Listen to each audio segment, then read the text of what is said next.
Today's the day I'm going to rank streaming services in a tier list fashion, and make no mistake, this list will probably upset you. All right, in this list we have every popular streaming service that I know of, and sure, I may have missed a few, but this is most of them. And look, I love streaming services as much as the next guy, but I've been known to have some controversial opinions on which ones are best. All right, so I've got the tier list here ranking from S to F, with S being absolute god tier platforms, and F basically being, why does this even exist? All right, I'm gonna brace myself for the hate comments and let's just jump in. Oh, and by the way, how I'm ranking these comes down to their current price and the amount of price changes that these platforms tend to have, looking at you, Netflix, and also the quality of the content. And that's gonna be the original content offerings as well as any other content that these platforms have. All right, and we're gonna start with Netflix, and their price range is pretty big at $7 a month for the ad service with the standard definition, going all the way up to $20 a month for no ads, 4K streaming, simultaneous streams, and their new thing where they've decided to not let you share your credentials, but with this top tier $20 package, you can have 2 non-household people using your service. So yeah, my main beef with Netflix, I like their original content. They've given us amazing things like The Queen's Gambit and Squid Game and Midnight Mass, all incredible content. They just really tick me off with their consistent price changes and this stupid thing they're doing with limiting sharing credentials. Taking all of that into consideration, I am still going to put Netflix in the A tier. All right, next up we've got Disney Plus, another one that ranges quite a bit in price, specifically if you look at bundling it with other options. For just Disney Plus, you're looking at like $8 to $12 a month, whether you want ads or not. And also on that higher tier option, you get download capabilities to watch offline. And if you're looking at bundling, it's gonna range from $10 to $25 a month, depending on if you bundle with ads, without ads, with Hulu, with ESPN Plus, all that stuff. I'm primarily looking at just the Disney Plus platform during this ranking.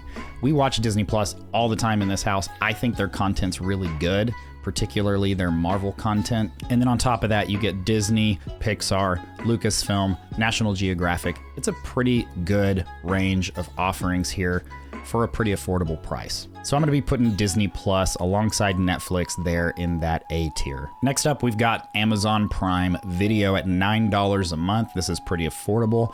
Also, it's included in your Amazon Prime subscription, which I always forget about. We've had Amazon Prime for years for the expedited shipping, and I just always forget that I have Prime Video included with my Prime subscription. The only time I ever use Prime Video is if I'm looking for movies on Letterboxd and it tells me that the movie that I want to watch is on Prime Video, and then I'm like, oh yeah, I have that.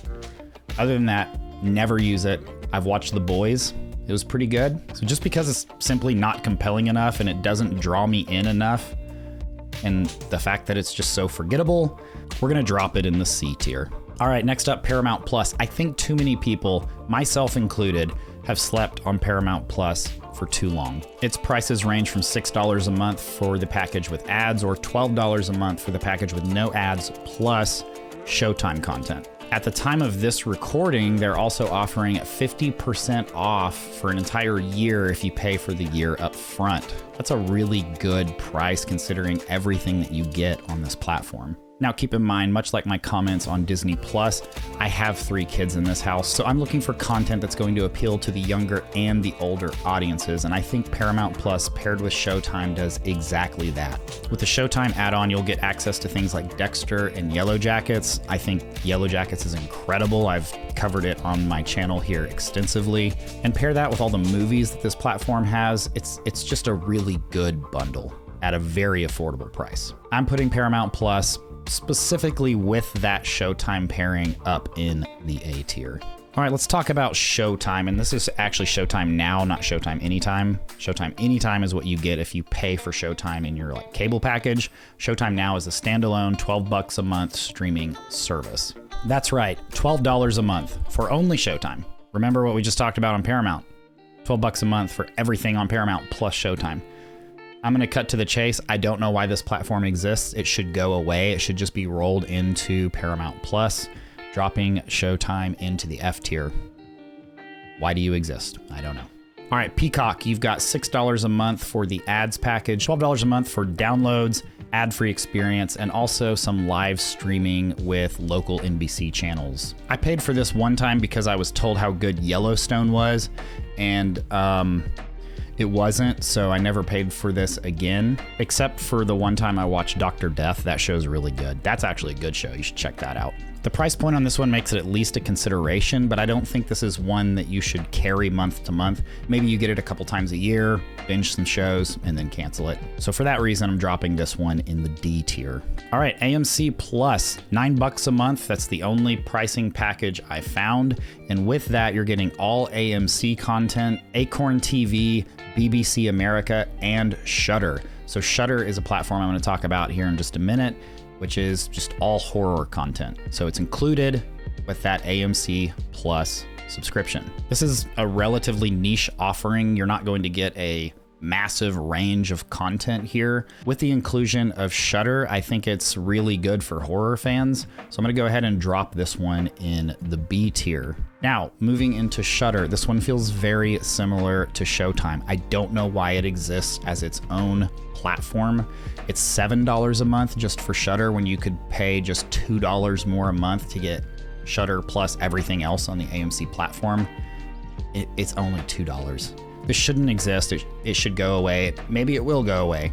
We're throwing it in the F tier. Crunchyroll. This is a platform I have never used because I'm not an anime fan, but I'm not dogging anime. I think, like anything else, there's an audience for it. And I think Crunchyroll, after looking into it today, is awesome. Like everything that you get, if I was an anime fan, I would be stoked about the service offerings on this platform.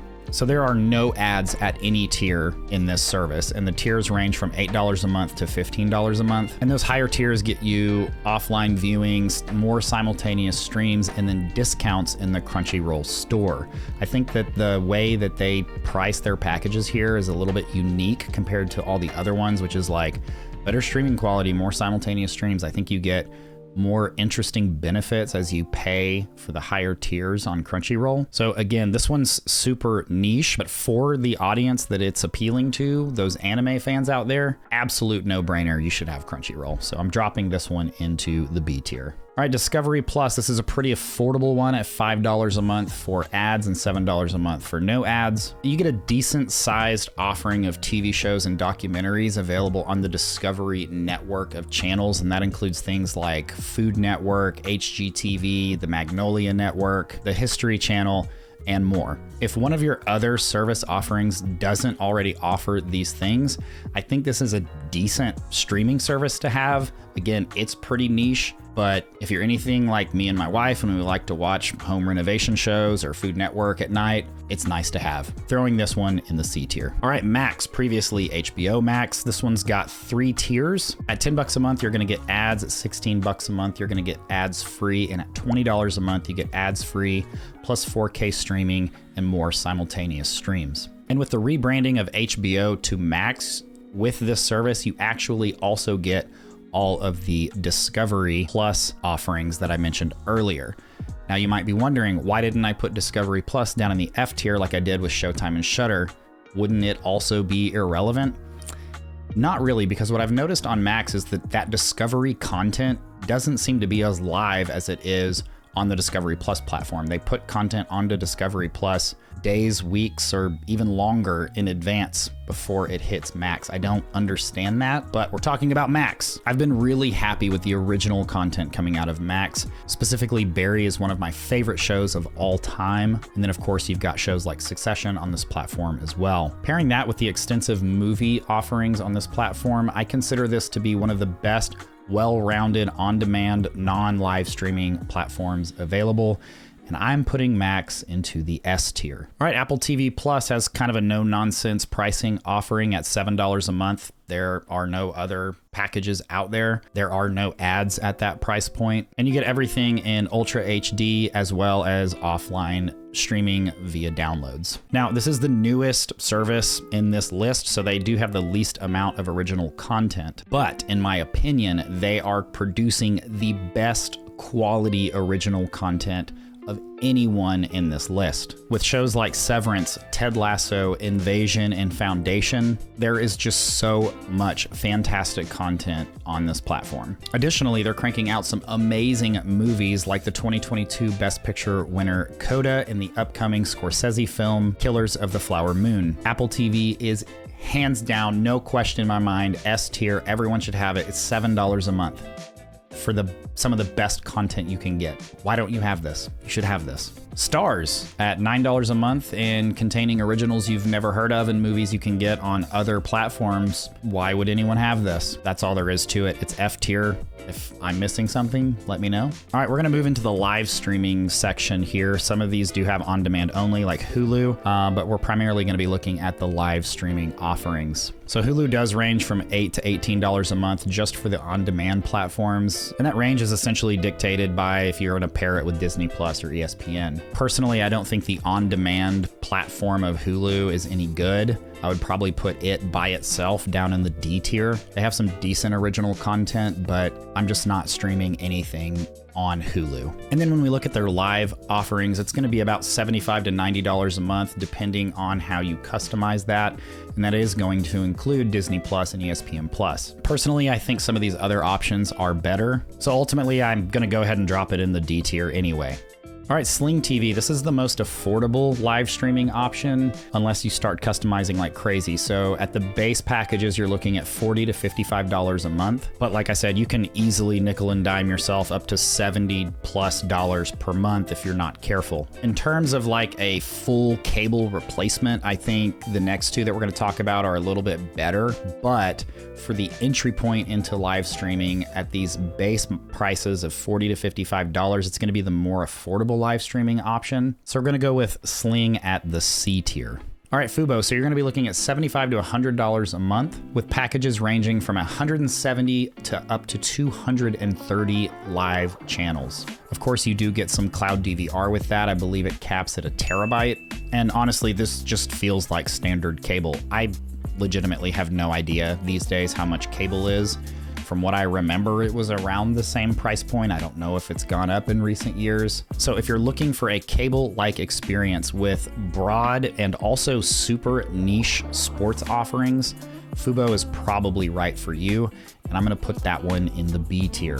All right, YouTube TV comes in at $73, but just like the other live streaming platforms, the price can go up from there if you start customizing and adding more to it.